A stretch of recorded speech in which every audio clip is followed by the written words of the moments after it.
indexation, cost of inflation index, long term capital gain, properties bought before 2001 and disposition of property after 23rd July 2024। Budget 2024 में आए हुए कुछ नई terminology जिन्होंने real estate market को tap कर दिया है और पूरा रियल एस्टेट सेगमेंट आज की डेट में सिर्फ इसी बारे में बात कर रहा है। नमस्कार दोस्तों, मैं निखिल भारद्वाज लेकर आया हूं आपके लिए रियल एस्टेट से जुड़ी ऐसी ही हम जानकारियां जहां पर हम बात करते हैं रियल एस्टेट से जुड़ी लीगलिटी, टेक्निकलिटी और कमर्शियल एस्पेक्ट्स के बारे में। आज हम बात करने वाले हैं बजट 2024 के उन टर्म्स के बारे में जिनसे अब आपकी रियल एस्टेट प्रॉपर्टी पर असर पड़ने वाला है। क्योंकि ये सेशन लंबा होगा इसलिए हम इसको पार्ट में करेंगे, बट आज हम इसकी बेसिक डेफिनेशन समझ लेते हैं। फर्स्ट टर्म जो आपने पिछले कई दिनों में सुनी है, इंडेक्सेशन। इंडेक्सेशन क्या होता है? देखिए 2001 में कॉस्ट ऑफ इन्फ्लेशन इंडेक्स का बेस ईयर मानकर उसको 100 नंबर दिए गए थे। माना गया था कि उस दौरान जो महंगाई है वो 100 नंबर पे है, या कॉस्ट ऑफ इन्फ्लेशन इंडेक्स जो इन्फ्लेशन हो रही है उसको 100 नंबर दिए गए थे। 2001 के बाद आज हम 2024 में आ चुके हैं और ये 100 नंबर बढ़ के 363 पहुंच चुका है, 363। सो ये जो 263 अंकों की उछाल है पिछले 24 साल में, इसी को इंडेक्सेशन कहा गया है। ये हर साल फाइनेंशियल ईयर में भारत सरकार द्वारा जारी किया जाता है और हर साल इसको एक छोटा छोटा नंबर दिया जाता है। जहां पर 2001 में ये 100 नंबर पे शुरू किया गया था, वहां पर 2024 आते आते ये 363 अंकों तक पहुंच चुका है। इसका मतलब इसने पिछले 24 सालों के दौरान 263 अंकों की दूरी तय करी है। अब देखते हैं कि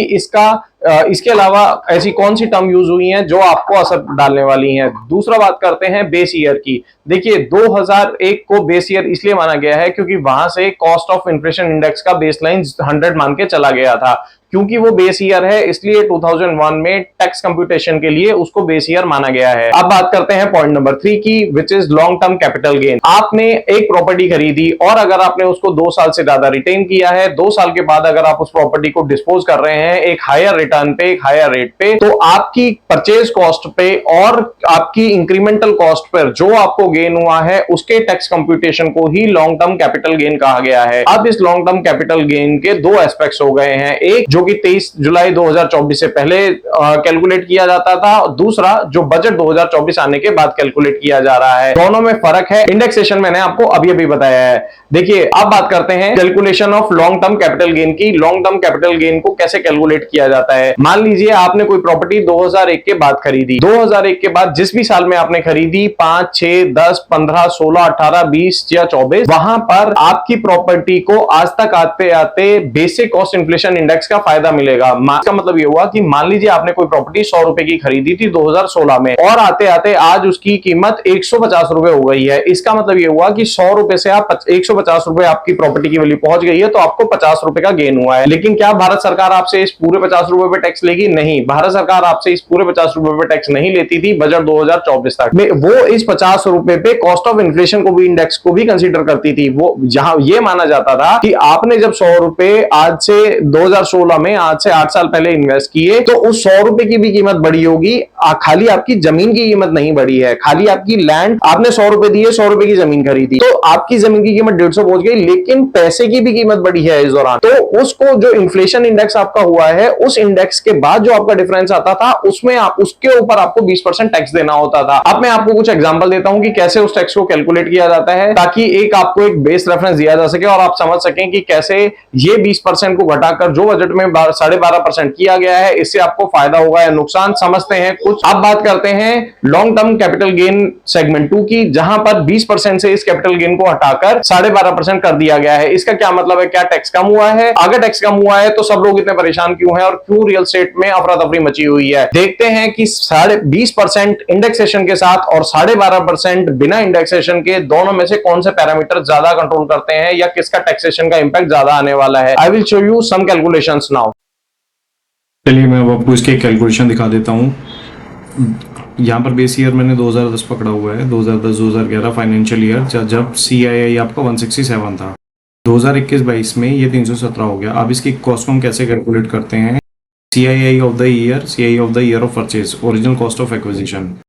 अब यहाँ पर जिस साल में हम बेच रहे हैं उसको हम रखेंगे, 317 को हमने ऊपर रखा हुआ है यहाँ पर, और 167 को हमने नीचे रखा हुआ है, गुणा 35 लाख रुपए। 35 लाख रुपए जो हमने उस प्रॉपर्टी की परचेज वैल्यू मानी थी उस समय पर 2010 में जब हमने खरीदा था। अब लॉन्ग टर्म कैपिटल गेन करने के लिए हम long term capital gain is equal to sell price minus index cost of acquisition. ये आपकी जो आई है ये इंडेक्स कॉस्ट ऑफ एक्विजिशन कुछ भी नहीं है, it's just a simple mathematic. I will just show you. अब देखिए 317 बटे में 167 गुणा में 35 lakh is equal to sell price minus index cost of acquisition. यहाँ पर आ गया लगभग 66,45,500 रुपए। इसका मतलब ये हुआ कि इन्फ्लेशन की वजह से, महंगाई की वजह से जो प्लॉट आपने 2010 में 35 लाख का खरीदा था वो अब आपको 66,45,000 का पड़ेगा।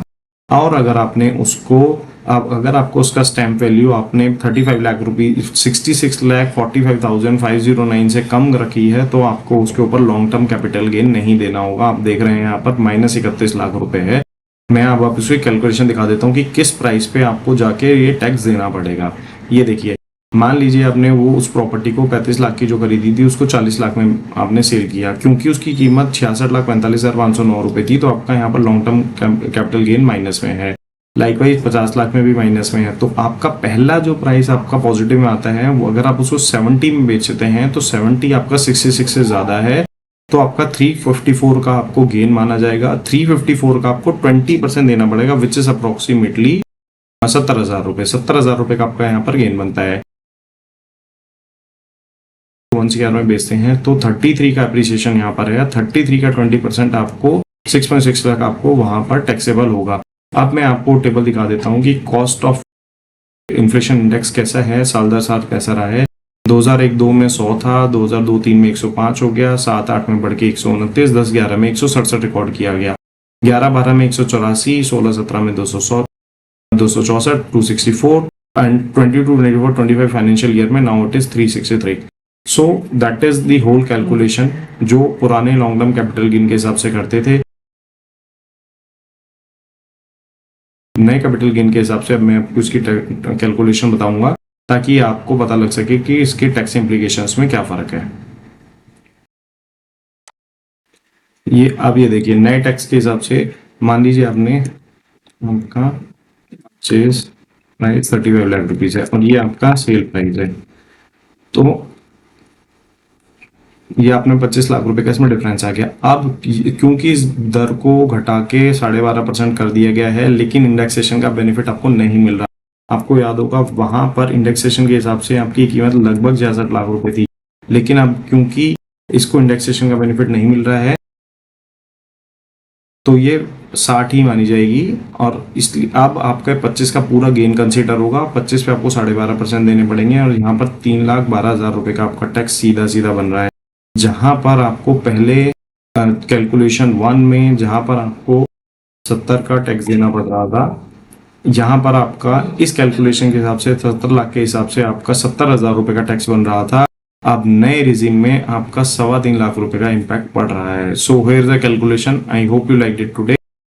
We'll brief you more about this in the coming videos. Thank you. So this is part 1 of the video today. अब हम लेके आएंगे सेक्शन 54 इनकम टैक्स एक्ट में, जहां पर हम बात करते हैं कि how that amount can be saved, क्योंकि कुछ प्रोविजंस को अभी भी ऑल्टर नहीं किया गया है और उन प्रोविजंस में आप लॉन्ग टर्म कैपिटल गेन को प्रिवेंट कर सकते हैं या उसका आपको कुछ ना कुछ फायदा मिल सकता है। क्योंकि एक लंबा कंटेंट होने वाला है इसलिए हम इसको सेगमेंट में कर रहे हैं। आज के लिए इतना ही। Will get back to you soon on the other aspects of income tax, how it is going to impact your real estate transaction, how it is going to impact your real estate purchase और selling that you did in the future, और इसका real estate market पे long term में, short term में क्या असर पड़ने वाला है। जुड़े रहिए हमारे साथ, हम लेकर आते हैं रियल एस्टेट से जुड़ी ऐसी ही कुछ अहम जानकारियां आपके लिए, ताकि आप एक बेहतरीन निवेश कर सकें और आपके सपनों का घर सपना ना बन के रह जाए।